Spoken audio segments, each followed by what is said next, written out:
لا حول ولا قوة إلا بالله العلي العظيم. حسبنا الله ونعم الوكيل، نعم المولى ونعم النصير. الحمد لله الذي هدانا لهذا وما كنا لنهتدي لولا أن هدانا الله. لقد جاءت رسل ربنا بالحق، ثم الصلاة والسلام على النبي الأمي العربي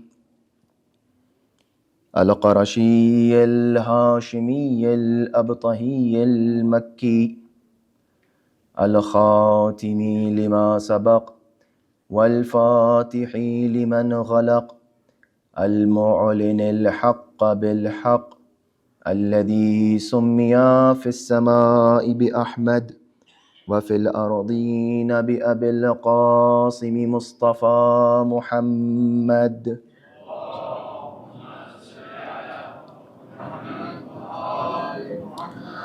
وأهل بيته الطيبين الطاهرين المعصومين المظلومين،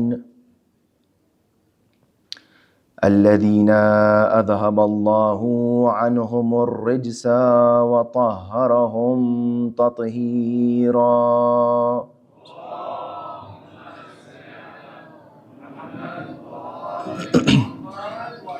بهم نتولى ومن أعدائهم نتبرأ إلى الله، ثم اللعنة الدائمة على أعدائهم أجمعين، غاصبي حقوقهم منكري فضائلهم، من الآن إلى قيام يوم الدين.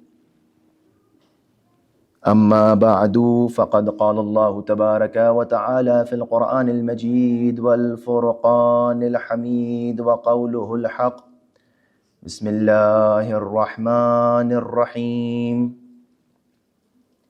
ألف لام ميم، ذلك الكتاب لا ريب فيه هدى للمتقين. صلوات على محمد وآل محمد.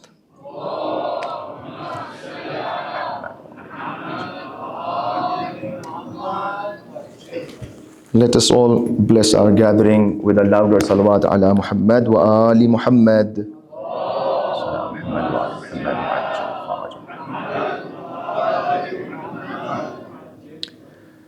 It is indeed a blessing for all of us once again to witness the holy month of Ramadan in the year 1446 Hijrah.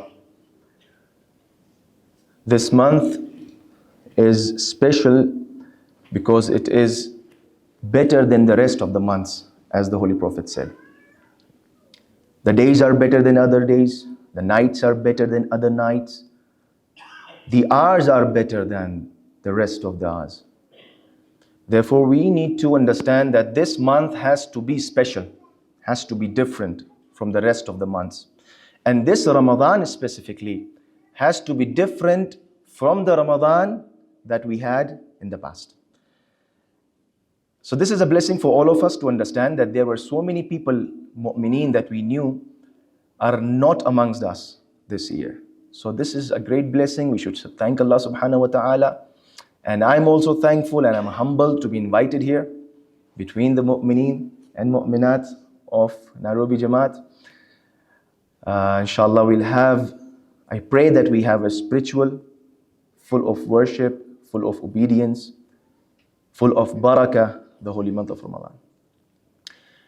Before I begin, would like to point out to 3 or 4 important points before I get into the lecture and the topic that I've been assigned to. First important point, that these lectures are going to be for 30-35 minutes, not more than that. So I won't be able to address each and every detail, whatever topic that day or that night I'll be discussing. So I will request all of you to understand that these things are not only the things. These can be the starting point for you to go and research more, first. Second, since I will not be having enough time, there might be things left out, and I encourage especially the youth, everyone, the elders also, to please, if there is anything that you need to ask that is not clear to you, please ask. Please don't hesitate to question. Please don't hesitate to ask me. I'm always there. And this will also give me a good feedback, and I will better understand my audience. And this is how we can, the rest of the nights, we can have a fruitful discussion and a productive one. Second point, third important point, since I'll be discussing ethical topics, vices, values, ethical, moral values. So these moral values are going to be very common things. Sometimes they are so common that a person might think that Maulana is addressing me. So I might be talking about ghibat, I might be talking about takabbur, I might be talking about something. So please don't take anything personally. Because, things are there in every society. Things are there in every community. It's within us, and it's important to discuss these issues. Now, don't think that, 99% of the mu'mineen here, I don't know them, and many of you don't know me. So, we are new to each other, and I don't know. But I'm sure that there are certain things that need to be discussed, and inshallah we'll go. Let me just, why am I saying this? Because I had a very, not to say a bitter experience, but I had an experience. One day, after my sermon, after my khutbah, someone came to me. I was talking about the fights between siblings, brothers, sisters, and I pointed out this issue that, you shouldn't fight. The brothers, the elders should respect the young ones, the young brothers should respect the elder brothers. And if you are a brother in between the two, you have to respect both. And don't fight over house, property, earth, this and that. I was talking very general. And right after my khutbah, someone came to me and he said, Maulana, who complained to you about me?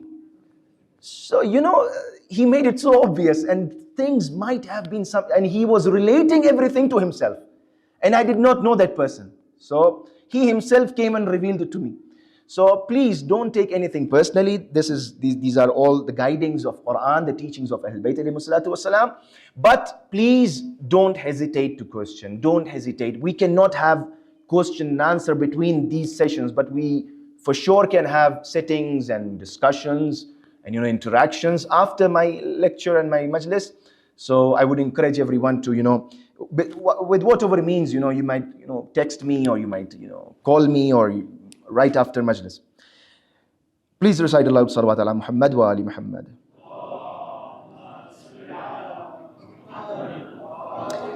One more important thing, during these first 2 nights, I will go slowly. You know how a plane takes off on a runway. It goes slowly and then increases the speed, and then it takes off. I don't want you to experience the G-force all of a sudden, and I don't want people fainting here. So we will go slowly, we'll go gradually, and inshallah, once we take off, we all will know that where we are going. The ayah which I quoted is the first two ayats from chapter Baqarah. Allah subhanahu wa ta'ala says, Alif Lam Mim, Dhalikal Kitabu La Rayba Fi Hudal Lil Muttaqeen. Alif Lam Mim, Dhalikal Kitab. This great book, Dhalikal Kitab, La Rayba Fi. There is no doubt in this book. Hudal Lil Muttaqeen, and it is for the guidance of the pious, the Muttaqi. I have been assigned with a topic in relation to Quran and ethics. Quran and the ethical teachings. So we will try to understand in this holy month, and God knows what secret lies behind that Allah subhanahu wa ta'ala revealed the book of guidance in this holy month. شهر رمضان الذي أنزل فيه القرآن إنا أنزلناه في ليلة القدر. Therefore we are trying to get close to Quran, gain proximity to Allah subhanahu wa ta'ala. And with the help of these ayats and the narration, we will better understand that what are the qualities of pious people and how to improve our akhlaq, how to improve our ethical and moral behavior. Inshallah ta'ala. So Quran says, ذَلِكَ الْكِتَابُ لَا رَيْبَ فِيهِ هُدًى لِلْمُتَّقِينَ. This book is for what? For the guidance of the pious. This is an understanding that, This book, the whole purpose of this, and this is how Allah subhanahu wa ta'ala begins introducing the book. You open the book, you have chapter Fatiha, and there is this Baqarah, Surah Al-Baqarah. And this is how Allah subhanahu wa ta'ala is introducing the book, that this book is for the guidance of muttaqeen. But in the other ayah I just recited, شهر رمضان الذي أنزل فيه القرآن هدى للناس. So let us just clarify this. To an untrained eye, someone might think that there's a contradiction between the ayats. Hudan linnas. The first ayah says Hudan lil muttaqeen, and then in the same chapter Baqarah it says Hudan linnas. It is for the muttaqeen's guidance, and then again it says it is for the guidance of mankind. Now how do you connect both of these? Is it really for muttaqeen or is it really for nas? Quran, Allah subhanahu wa ta'ala has revealed for whom? What is the main purpose? What is the main idea? What is the main goal of this revelation? This is not an ordinary book. Hudan linnas. Now, many of the scholars, they have mentioned this issue in their explanations of these verses, where they say that to understand, and we know there is no contradiction in the Holy Quran. Allah subhanahu wa ta'ala is Hakim. He has wisdom. He is Alim. And Allah says, أَفَلَا يَتَدَبَّرُونَ. Don't you ponder, don't you think? Al-Quran لَوْ كَانَ مِنْ عِنْدِ غَيْرِ اللَّهِ لَوَجَدُوا فِيهِ اخْتِلَافًا كَثِيرًا. If it was from someone else other than Allah subhanahu wa ta'ala, you would have seen a lot of contradiction. Since it is from Allah subhanahu wa ta'ala, there is no contradiction. Therefore, we have to sit down and understand. أَفَلَا يَتَدَبَّرُونَ. You have to do this tadabbur. You have to have this pondering on this ayah. So now while we understand from these explanations of the Holy Quran, the scholars, they tell us that this Quran is certainly revealed Hudan linnas. It is for the guidance of mankind. But why is Allah subhanahu wa ta'ala again saying that Hudan lil muttaqeen? I want to come to a very important conclusion for all of us. I told you I'm going to go slow and then increase the speed. It's going to become intense later on. Hudan, the scholars, they say, it is indeed revealed for Hudan linnas. It is for the mankind. But the people who are going to avail this hidayah are going to be the pious only. Everybody is invited. Everyone is invited. It is for mankind. But the people who are going to accept this hidayah from this holy book are going to be only the muttaqeen. So the doors are open. They are not closed to the Hindus, to the Christians, to the Yahud, to everyone. To everyone. You might have seen, I have seen this a lot. There are professors and teachers in India, I have seen this. They are sick and not sick. They are sick, the Sikhs. They are of a different religion and they have good knowledge about Quran. Maybe sometimes better than us. They know the chapters, they know the verses, they know the explanation, the translation, but still they are not Muslimin. They admire the Quranic teachings, they admire how Allah subhanahu wa ta'ala, those miracles in Quran, how they have been put together, the words, but they are not Muslimin. Why? Hudan linnas, it is there. The book is there, open to all. But the only people who are going to get this hidayah are the people with piety, are the people who are God-fearing, are the people who have pure hearts. Therefore, this taqwa, hudan lil muttaqeen, is important. This is the whole crux of what I want to say. So let me just answer this very quick question that usually comes into the minds. That, we see so many people going for ziyarat. Yes, you see in Arba'een, people are going for ziyarat of Imam Hussein alayhi salatu wassalam in millions, in large numbers, and they are not necessarily, all of them are not Shia. There are so many who are non-Shias, there are so many who are non-Muslimin in fact, but they are going for ziyarat. Now Maulana, why are they not Shia?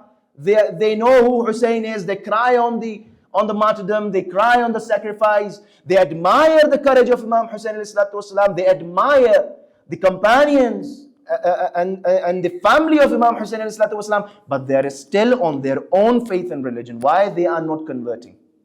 Imam Hussein alayhi salatu wasalam, Misbahul Huda wa Safinat al-Najat. But why they are not considering Imam Hussein to be their Imam? The same answer is over here also. Imam Hussein والسلام, the ark of salvation is for everyone. The doors are open to everyone. But the people who are only going to get this salvation are the people who truly believe, who do not merely love Imam Hussein. The love is not important. This is something very important for all of us to understand. People talk good about Imam Hussein, the Ahlul Bayt ﷺ, but just simply talking good is not enough. It's not good enough. Love is not enough. There is one more condition, and that condition is the mawaddah and the wilayah of Ahlul Bayt ﷺ. It is not going to affect them unless they believe in the wilayah, except unless and until they give in themselves. We have to give in ourselves to the Holy Quran in this holy month. Why? To purify ourselves. And why am I talking about taqwa? Because the basis of akhlaq, the roots of akhlaq lie in taqwa. Taqwa means piety, to refrain from muharramat and to avoid any type of anger of Allah subhanahu wa ta'ala. So now this is important for all of us to understand that this holy month for us is important. Why? Because this Quran has been revealed in this holy month, and we are in the presence, we are supposed to be in the presence of Quran, and this is the banquet that Allah subhanahu wa ta'ala, this is the sufra that He has laid down for all of us, the sufra of barakat, the favors of Allah subhanahu wa ta'ala, the bounties, the spirituality in this month. We need to feel it.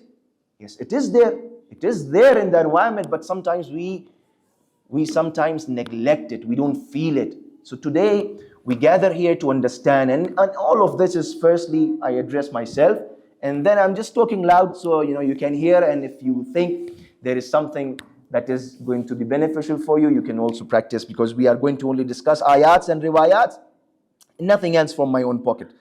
Therefore, this is important now. So we understand that this book is for everyone. It is not, this is why we say Imam Ali ﷺ is for everyone. Imam Hussein ﷺ is for everyone. He is for humanity. Yes, Quran is for mankind. But the only people who are going to avail this guidance and get this guidance are the people with taqwa, are the muttaqeen. Therefore, we need to, somewhere in our lives, we need to understand that we have been reciting, some of us for 50 years, some of us for 40 years, some of us for 30 years, different ages, different times. But still we don't see that change. Sometimes we don't give in. Sometimes there are egos. Sometimes there are problems.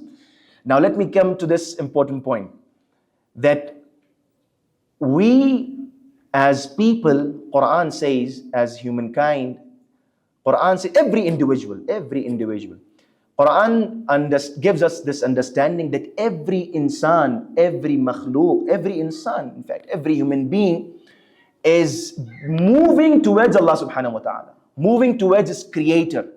Every individual, every insan is a wayfarer towards Allah subhanahu wa ta'ala. إِنَّكَ كَادِحٌ إِلَىٰ رَبِّكَ كَدْحًا فَمُلَاقِيهِ. You like it or not, you are being dragged towards Allah subhanahu wa ta'ala. You cannot stop it. Can you stop your age? Can you stop growing? You cannot stop it. You have to meet your creator. You have to meet your Lord. Now, so people who understand, who really believe, who have this faith that we are moving towards Allah subhanahu wa ta'ala, they prepare themselves. They prepare themselves to meet Allah subhanahu wa ta'ala. They really are working hard towards this. Why? Because they do not like any barrier between them and their creator. They don't like any barriers. They want to remove these barriers. Now, a person every individual in his life has 3 types of relations. You might have heard about this. My elders, they know better than me. But just for the youth, there are 3 types of relations. A person has a relation with his creator. Number 1. A person has a relation with himself, and a person has a relation with the other creation, with the other human beings, with the other creation, with the nature. Now, which amongst all these 3 is the most important? Some of the scholars, they say that a person, if he forgets his relation with himself, is going to end up destroying his relation with others. So it's important for all of us to firstly understand where do we stand in this creation. It's important to understand. It's important to understand our value. Man arafa nafsah faqad arafa rabbah. These topics, these ethical topics are going to be, I will try to make it interesting, not trying to make you, frustrated. But still, I told you, if at the end of the sessions you provide me with your feedbacks, you have this interaction, maybe I can make it more productive. Now, so every person has a relation with himself. Man arafa nafsah faqad arafa rabbah. If you don't have a good relation with yourself, you cannot have a healthy relation with other mu'mineen. It's a fact. Now, this is not the time to give you the proofs. So you have to have a good relation with yourself in order to have a good relation with other human beings. And if you don't have a good relation with other mu'mineen, you cannot have a good relation with your Creator. Therefore, if a person thinks that I am annoying my mu'min brother, or a mu'min brother is not happy with me from his heart, if my mom is not, she's not happy with me, if my father is angry with me, I can rest assured that Allah subhanahu wa ta'ala, I cannot enjoy a healthy relation with my Creator. We need to understand this. Where does akhlaq come in? Akhlaq does not simply mean not to lie. Akhlaq, this is something, they sometimes these things, they overlap. Sometimes there is a value that has an effect on yourself also and others also. Sometimes we think that, akhlaq is something very common. We all know. Why, Maulana, you want to sit and give lecture on akhlaq? We'll know later on that there are so many things that we don't understand. This akhlaq, this way of life has to be a way of life of Imam Ali alayhi salatu wasalam. It has to be a life of Ahlul Bayt alayhi salatu wasalam. It has to be a life, the values that Quran and Ahlul Bayt alayhi salatu wasalam, they have laid for us. They have told us. Now sometimes we don't. We have Quran in our houses, but it is there on top somewhere. When someone is going out on a visit, we take it out. We just let the person, go underneath it. Or sometimes someone is sick, we bring it out. This is not Quran. This is not how you utilize Quran. Quran is not only for the physical illness, it is for your spiritual illness. You need to understand, you need to let go of yourself and let Quran handle our lives. Let Ahlul Bayt alayhi salatu wasalam handle our lives. We know so much, but we practice so little. This is what Quran tells us. This is the whole idea that we are going to deal with during these few nights that I'm here. And I'm glad to be here to discuss all of this with you. And I told you, firstly, all of these things that I'll be discussing, I'm addressing myself. And then, inshallah, all of you to benefit from. Second most important thing, we need to also consider, so these are some topics are going to be difficult, philosophical, but it is important for us to understand. Tomorrow, inshallah, I'll discuss about the difference between the Islamic ethical values and the secular ethical values, secular mentality. And this comes in because our lifestyle, we are today, we think that our kids are listening to us. We think that our kids, they might be living under the same roof as me as a parent. I think my kids are living with me, but they are not. They might be living with me physically, but mentally they are living somewhere else. Their minds and souls are in somebody else's hand. They are so much into this social media. They are so much into this. They're exposed to so much of unwanted content that sometimes is harming us. Therefore, we see the effects later on. We all see these effects later on. We have to understand the difference, the basic difference between the ideologies and the worldview. We have a different worldview. We have a totally different worldview. Our fundamentals are different. Our way of life, this worldview changes everything. Our understanding of life, our understanding of universe, our understanding of ourselves, because we need to enhance our relation with ourselves. We need to rectify. We need to really bring it back to life. The relation that we share with ourselves, the relation we share with our mu'mineen, the relation which we share with our Creator. It is not simply praying 5 times a day. When is this namaz going to become mi'rajul mu'min? It's important for us to this riwayah, this hadith is is not simply, just to listen. No. As-salat mi'rajul mu'min. It has to be a mi'raj. There has to be a mi'raj in every salat, in every prayer we pray. But we don't witness any mi'raj. We don't see any angels. We don't see ascending. Although it is not in that sense also. But we need to understand that every namaz and every salat has to be a mi'raj. Why is it not happening so? There is something missing, right? There has to be something missing. There is a very important element. That there are so many other things also. But once we understand the Islamic teachings, and the scholars, they have categorized this. First is fiqh al-akbar, there is fiqh al-awsat, and there is fiqh al-asghar. The smallest of sciences is ahkam. And we sometimes give ahkam more priority over akhlaq. Akhlaq is more important than ahkam. If you don't have akhlaq, if you don't have those ethical values, Rasulullah sallallahu alayhi wa sallam,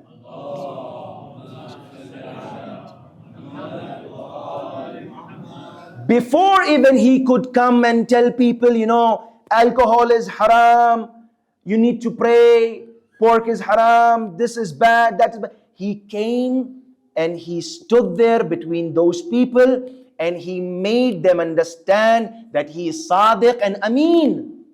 That was his akhlaq. So you win hearts with akhlaq. You win hearts with your character. You win hearts with the way you behave in a society. This is I'm not talking about, again, and I'm not going to repeat myself every time. I'm not talking about a specific society or a community or a jamaat. These are not the ethical, values that Ahlul Bayt alayhi salatu wasalam have taught us, which we see today in our jamaats. In our societies, the Shia societies as a whole. This is not what Ahlul Bayt alayhi salatu wasalam want. This is not what Imam Zamana wants. These ethical topics are connected to everything. The Mahdawiyat, why Imam is not appearing, why there is a delay. We as Shias and the levels of Ahlul Bayt, we might not have contributed in the ghaibah of Imam Zaman. When we woke up, when we were born, Imam was already in occultation. But are we contributing in the prolonging of the ghaibah? This is something for all of us to understand. And are we creating an environment where we can invite our Imam? And we are only going to do that with a good akhlaq, with a nice akhlaq. Everybody is going to tell, their children to pray, to fast. It is all obligatory. There is no doubt in that. But more important to this is akhlaq. It is the moral values that you have to, a person is not going to see, first of all, even sometimes, you have the best people praying and, going to Hajj, giving out khums, fasting, this and that, everything is perfect. But the same person is bad with his wife. The same person is a bad mother. The same person might be a bad son. Why is that so? Why isn't this namaz, this roza, this fasting, this prayer, this giving out khums, going to Hajj, why is it not benefiting us? Why is it not bringing any change in our life? This is what we want to understand, inshallah, in the coming nights also. And we will discuss more. And we are going to go into deeper, some philosophical issues also during the first 2-3 nights. And then, inshallah, we'll go on discussing the important topics that are lined up and that I have prepared for you, inshallah. And I hope, may Allah subhanahu wa ta'ala give us all the strength to understand the Holy Quran in this holy month. May Allah subhanahu wa ta'ala give us the strength and tawfiq to imitate the seerah of Ahlul Bayt alayhi salatu wasalam. May Allah subhanahu wa ta'ala enlighten our hearts and minds with the love and the wilayah and the mawaddah of Ahlul Bayt alayhi salatu wasalam. May Allah subhanahu wa ta'ala count us amongst the companions of the Imam of our time. And may Allah subhanahu wa ta'ala hasten the reappearance of Imam الزمان عجل الله تعالى فرجه الشريف. صلوا على محمد وآل محمد.